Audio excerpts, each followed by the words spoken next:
نشرة أخبار كلية التربية الرياضية للبنين لهذا الأسبوع. أهلا بكم. نبدأها بهذا الخبر. عقد مجلس كلية التربية الرياضية للبنين بالإسكندرية اجتماعه الدوري برئاسة الأستاذ الدكتور أسعد الكيكي.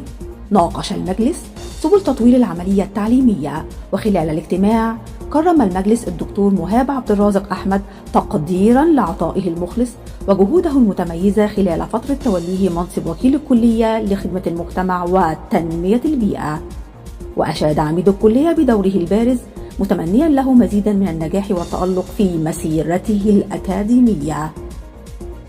في إطار جهود كلية التربية الرياضية للبنين بالإسكندرية لدعم الرياضات الواعدة وتعزيز سبل التعاون الرياضي، استقبل عميد الكلية السيدة رضا محمود فرغلي رئيس الاتحاد المصري للبيسبول والسوفت بول، واللواء إبراهيم الشريف المشرف العام على الاتحاد.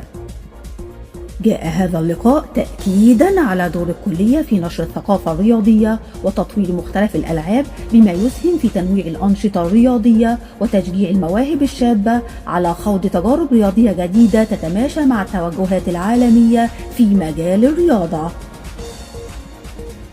عميد كلية التربية الرياضية للبنين بالإسكندرية رئيسا لمجلس إدارة منطقة الإسكندرية لكرة السلة، يأتي اختيار دكتور أسعد الكيكي لهذا المنصب تقديرا لخبرته الكبيرة في المجال الرياضي وإسهاماته البارزة في تطوير الحركة الرياضية خاصة في مجال كرة السلة، حيث يعرف بدعمه المستمر للرياضات المختلفة وسعيه الدائم للارتقاء بمستوى اللاعبين والمدربين في الإسكندرية.